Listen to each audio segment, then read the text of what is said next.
so it's just on the background at all Sound times. speeds. And I can play videos through it too.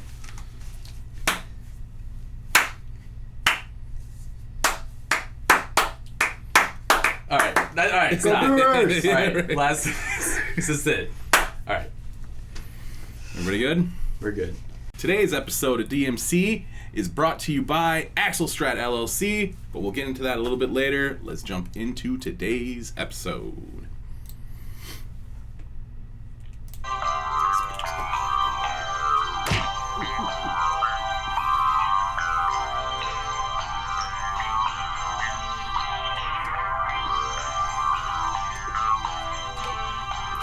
Cheers, man. Welcome to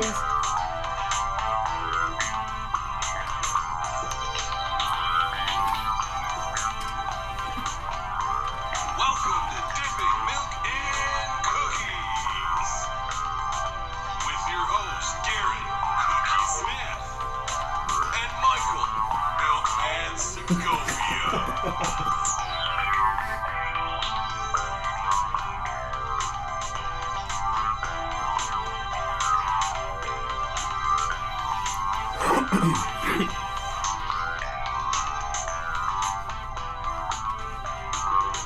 Go ahead and cue that outro.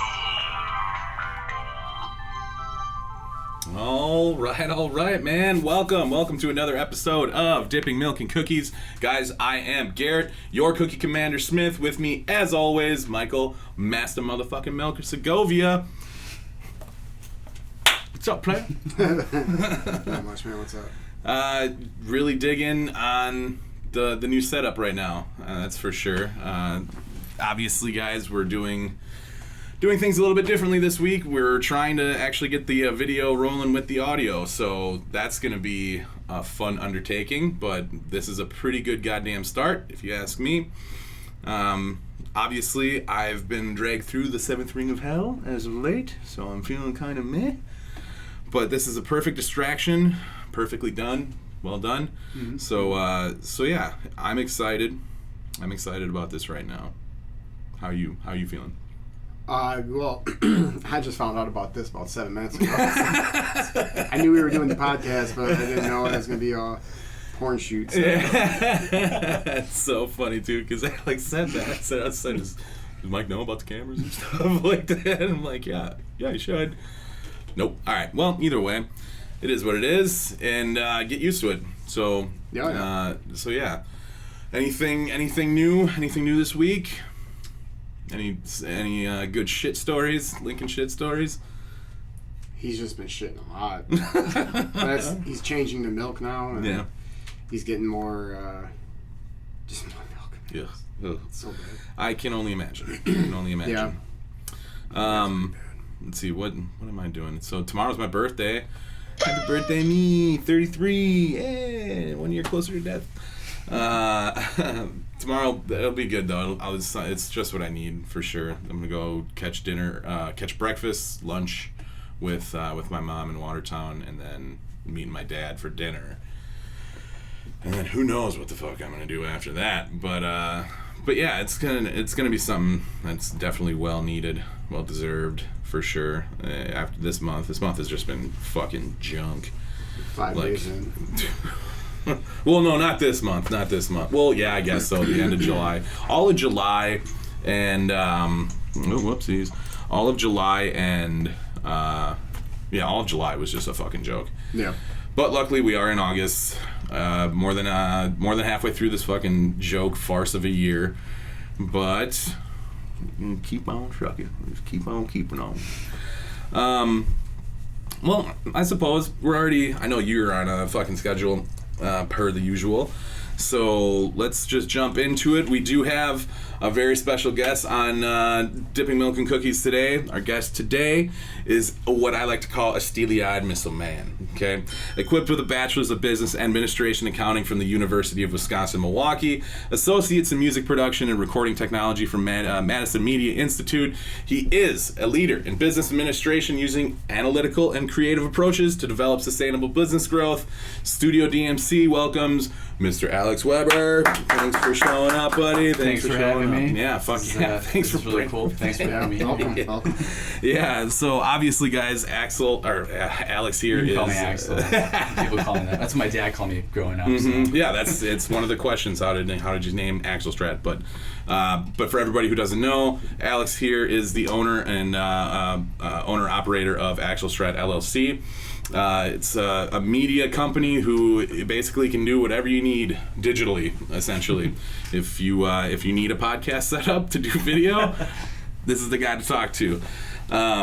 So when did you what year did you actually start AxelStrat? That's the first question. So I started AxelStrat back in October of 2017. Okay. So we're in our third year, which is a very crucial year for business. If you can make it to year 3, you're doing really well. Yeah. Yeah, most businesses don't make it past year 2, but with everything happening and the challenges I've faced so far in life, or in business and in my personal life, and we're still in operation. Like that's something really cool and excited to be. Yeah, absolutely.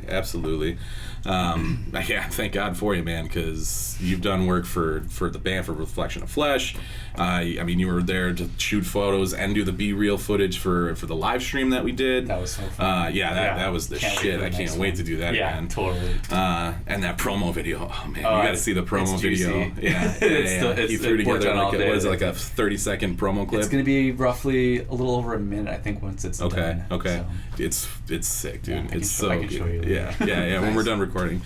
But yeah, that is really amazing. Like you said, to still be in operation and to be somewhat in the black, not necessarily in the red. Obviously, this year has been a fucking joke. Yeah. So I can understand how the profit inflow has dramatically dropped, but it's okay. It's all right. Luckily, you got contacts, you got good networks, you make new friends. It's gonna turn around for sure. I'm not worried about that, at all. If once COVID-19 hit, of course, obviously businesses dropped. Like every business in the world basically just stopped. So I lost my biggest client. I'm probably gonna get them back once COVID is over, but just trying to find a way to make ends meet during the middle. You have to kind of reinvent yourself and find ways to get cash flow.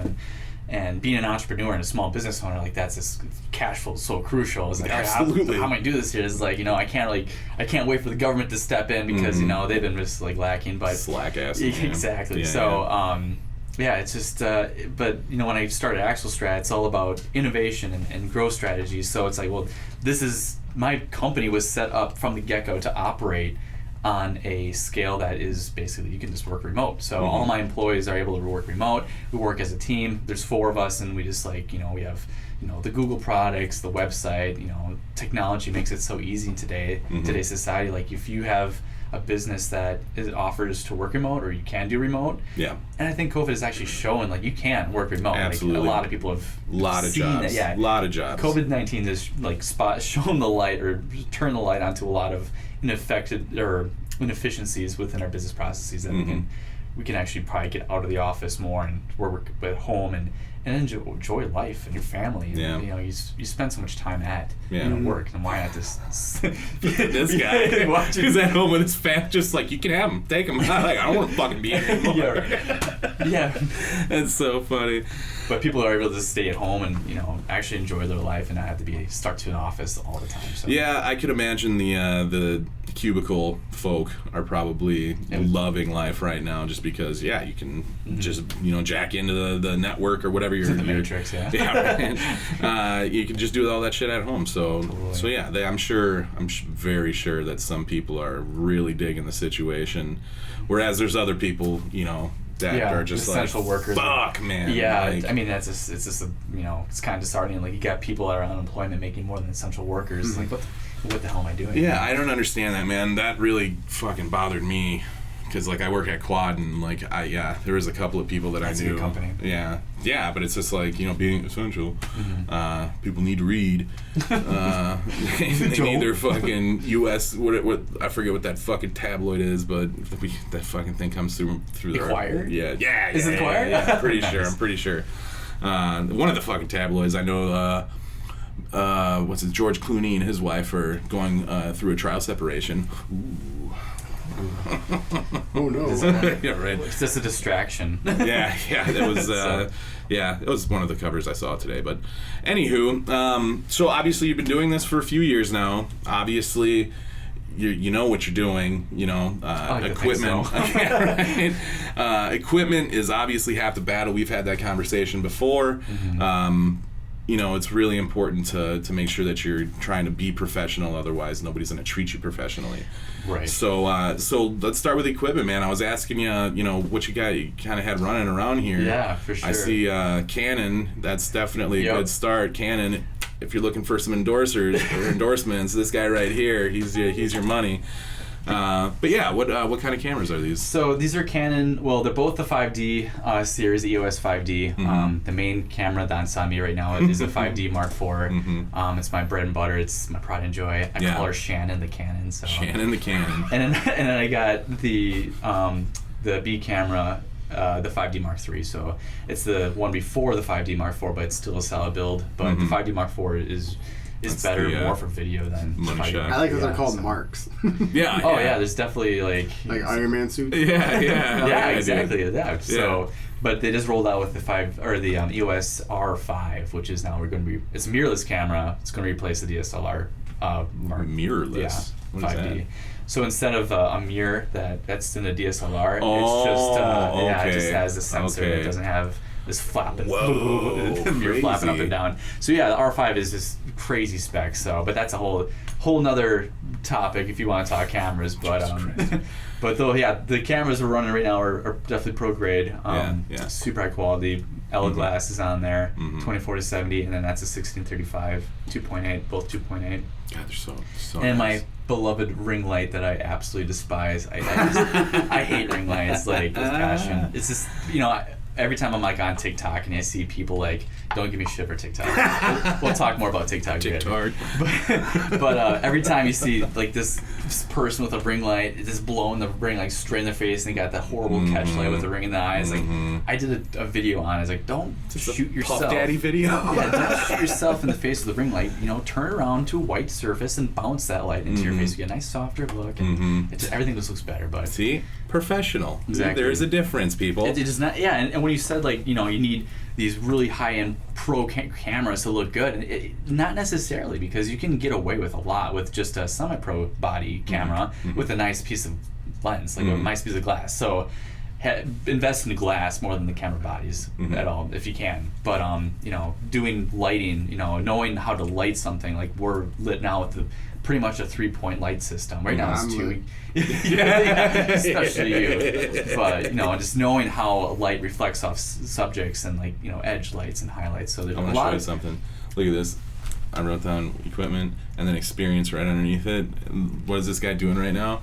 Just fucking. Oh, I'm sorry. Should I No. You're just. That's what I'm talking about. You're nailing my next question already. Oh, cool. Like you know what you're doing. Like you have plenty of experience.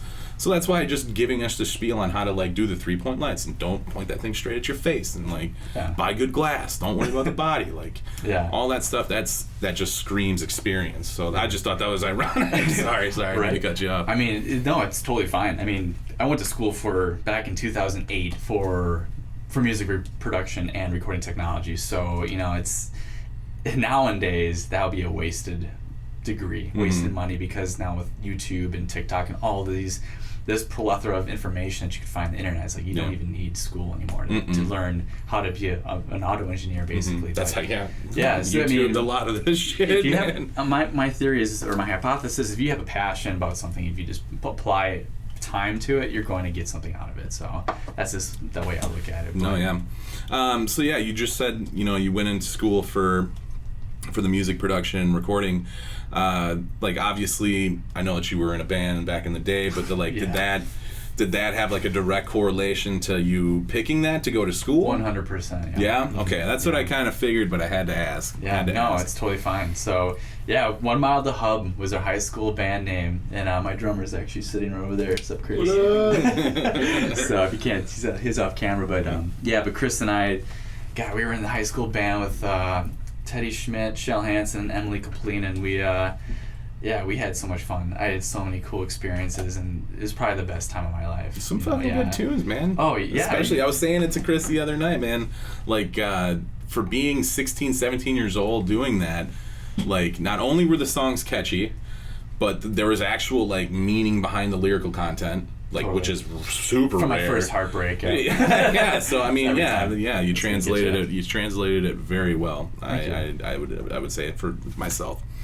So you were talking about your biggest client before. I don't know if you can talk about them on mics or anything, but yeah, no, it's fine. So my biggest Kohl's was my biggest client. Like I did assistant photography work for Kohl's at their Menominee studio. So just running around there and being immersed in this multi-million-dollar, no, I don't know if we can say that, but beautiful studio. They put a lot of into it, so they got a lot of really just high quality lights, and it's probably one of the best studios in this area, aside of like New York and Los Angeles. But being able to be in that environment and learn and just be there is incredible. Like I've learned so much just by being there. Just learning what's this, what's a mathellini, what's this, what's that thing. Oh, that's sounds like a sexy pasta. I was gonna say mathellini. Mathellini, yeah. Mathellini. No.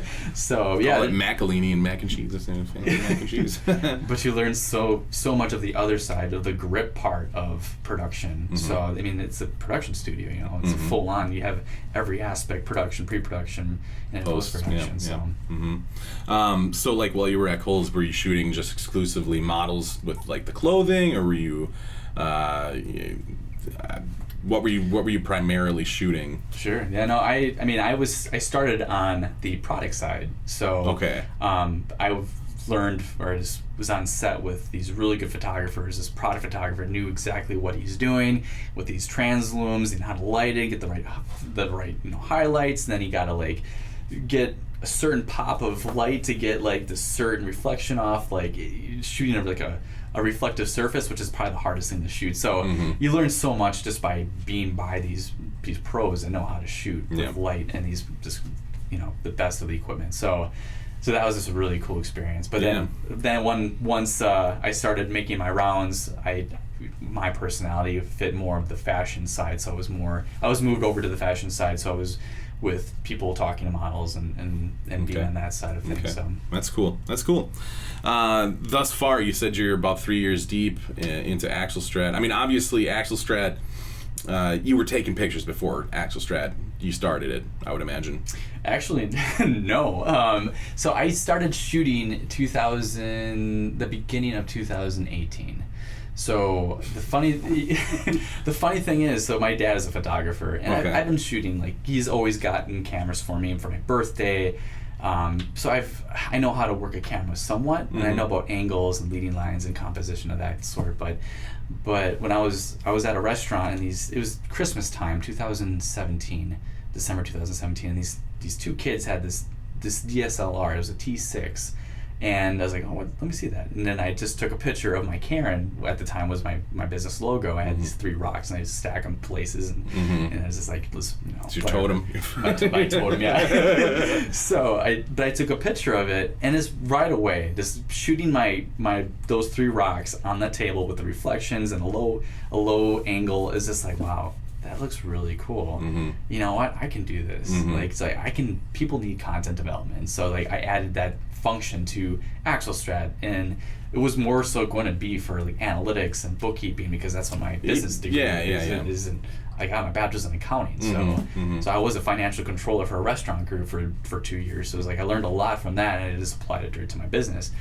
But once I took that picture, I was like, okay, I'm hooked. Like, I want to do more of this. That's awesome. So I kind of fell into it, and then immediately, start of 2018, I realized I had testicular cancer.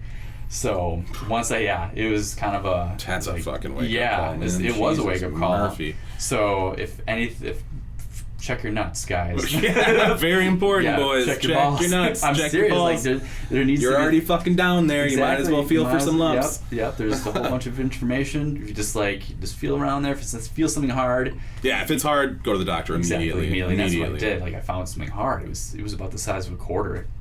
On my I don't Yeah. so Yeah. I called my parents right away. I was like, this is bad. We gotta do something about it. So so I got that all, went in.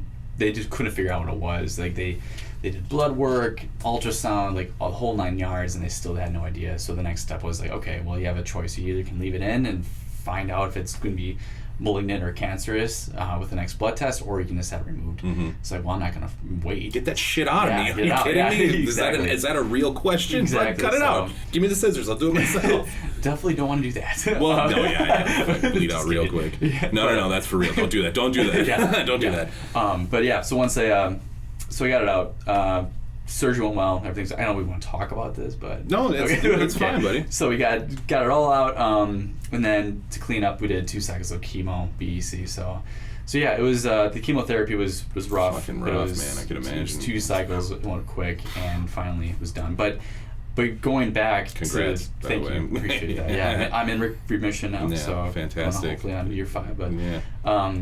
But going back to photography, like, when after my surgery, like first thing I did is I picked up my camera and I started shooting right away, and being able to connect with beauty and being artistic and find beauty in everyday life was really hard, because I was in a really bad place, and it's just like, this sucks. Like I have to have something to hold for and something to hold on to, because my whole world was rocked. I don't know what was going to happen. I don't know what I'm doing. I seriously thought I was going to die. Like, I was just like, the day, I remember the day before I got chemotherapy, I took a walk on Bradford Beach with my camera, and I made peace. It's like, you know what, I don't know if my body's going to accept this chemo treatment. If I have a allergic reaction, like, I could die, and I got to be okay with that. So I walked on the beach, and I made my peace with whoever, universe, God, whatever you want to call it. And I was like, you know what, all right, let's just do it. So, but luckily my body took the chemo well. Everything went smooth, and here I am today, sitting with you guys at the Malco. That's what's up. That's what's up, buddy. That's what's up. Mike, do you have any questions for this guy? Oh yeah, I have a couple. I'm sorry, I keep talking. No, that's fine. That's how we did it kind of before too. Yeah. You ran through. And, Chris, you want to help me out? Buddy? So, what made you decide to do your music in the beginning, and then, I should say, why'd you stop doing music? Okay, so that's a good question. So I lived in LA for 4 years and for the music industry. So after I graduated my college for music recording, production, whatever, I moved out to LA, and I was going to work at Capitol Records because I had a contact there. Yeah. Nice. So I had a great experience to actually sit in a couple sessions with Al Schmidt, who's this is a great human being, a great producer, and he's worked with the greats, Natalie Cole, Nat King Cole, and but just being able to sit in the same room with this guy was just like, it was an incredible experience. Just I learned to see so much. him operate, man. Yeah, and it was such an inspiration for me. So that's where I went first out of school, to Capitol Records, and then I used him as a reference to get into Westlake Studios over in West Hollywood. So I worked at that studio for a little bit as a runner, got my feet wet, got the whole seat with the whole, being around celebrities was like, it's like, all right, this is interesting. Almost ran into Randy Jackson in the hall. So yeah, we had this blind corner. This is kind of funny. So the blind corner, and I was going fast. I was running, I was a runner.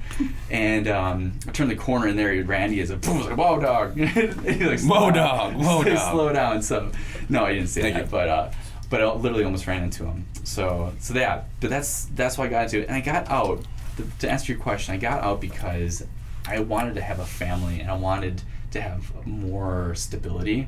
So I decided to go back to school. And this is actually after I decided I've tried to be a cop out in LA. It's like, all right, LAPD, all Torrance, like all those districts I wanted. You tried to be a cop? Yeah, believe it or not, I wanted to be a police officer. This is back in 2008 when that recession hit. So everyone was out of jobs. Everyone like, okay, well, the police departments were hiring, so everyone hired their, the cream of the creme, And I couldn't get in because I didn't have, I just couldn't get past the written part. I was like horrible at writing. So I went back to school, and I went back for business. I didn't know what I was going to be. I didn't know if I was going to do business side or engineering or whatever. I thought I was going to be terrible at school.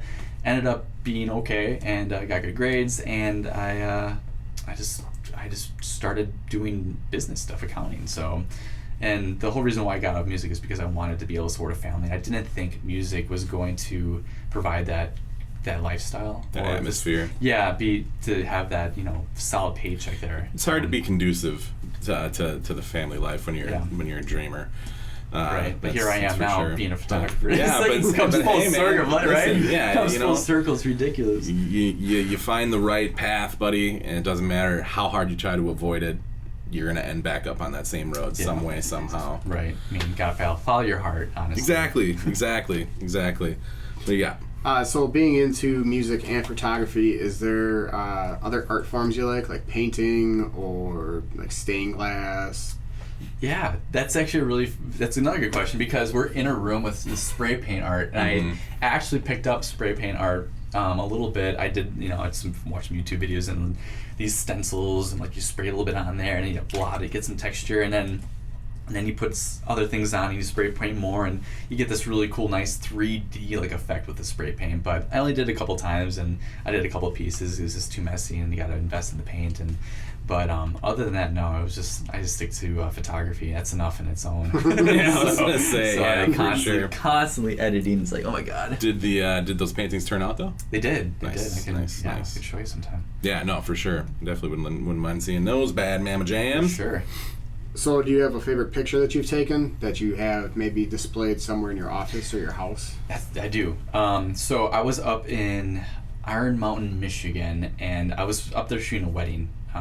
And I was doing scout locations for just taking the couple out after the wedding just to get some portraits. And I came across this really cool pier. I was like, you know what? I already know the shot. I saw the shot before I even took it. I was like, okay, this is what I'm going to do. That's so awesome. Yeah, so it ended up being this really dark and moody. It was in the broad daylight, so I had to slap on my ND filter, which makes extra couple stops of exposure down, so I can drag the shutter to smooth out the glass to make it look nice and buttery. And it turned out really nice after I edited, and I was super pumped. And I've done a couple TikToks. And everyone who's seen the TikTok ended up saying like, this is my favorite one. So I ended up actually printing it out. Like now it's in my office area, sitting right behind me. So when I do my videos, you can actually see it now in my videos. That's cool. I'm not gonna lie, your videos are good, man. I'm not saying I haven't seen them, bro. I think my choose your character one is probably the best. Yeah. You got to keep in mind my whole like take with TikTok is through that podcast that I was showing you before, and like that lady's algorithm that she like curates from is fucking bananas. So like you literally are seeing just like the scummiest of scum on TikTok, and like she has like a very special lane, if you know what I'm saying. So like some of them are just they're just so ridiculous. So that's why when I heard you were just like, did I start TikTok? I was like, no. Yeah, if you fall down the wrong rabbit hole, you can get lost, and you gotta claw your way out. It's I gotta really fix my algorithm. It's like, how did I end up in this side? Yeah, that's funny. Welcome to the cool side. Yeah, right. Welcome to the cool side of the pillow, Alex. So actually, you kind of touched on my next question with the wedding thing. So doing wedding photos, you pulled out a tail from that? No. No, I have not yet. I haven't shot too many weddings. It's not my primary source of shooting. Like I like weddings, I guess, because I'm a social person, but it's just a lot of stress, and like I don't want to be known as the wedding photographer. No. There's plenty of that in Milwaukee. There's a lot of really talented wedding photographers. So I mean, I could do it if I wanted to, but it's just I'd rather stick to more of business to business and commercial. And you can't be as creative with wedding photos either, because you're at the behest of the wedding, the bride and groom or the parents, whoever's signing that fucking check. Because granted, I'm sure that's a good check, right? But again, you're just a paid gun, just like, all right, smile, all right, hold it. Right. But then it's just like, all right, hold on, don't move. I want to go over here once, and they're just no, we don't want to do that. Like, yeah. I've luckily lucked out and had some very good couples to work with. Karen. So. No Karens yet, thank God. But eventually it's going to happen. But but every wedding I've shot so far has been really, really cool. We're just chill people. So nice. But no Putang. Not yet. Not yet. No. And plus, weddings have been completely canceled this year. So Yeah, no Yeah. shit. Every I feel 2020 has effectively been and canceled. any wedding photographer, it's like being a photographer and owning a business like this it's been a rough year for sure. Hell yeah. So Hell yeah.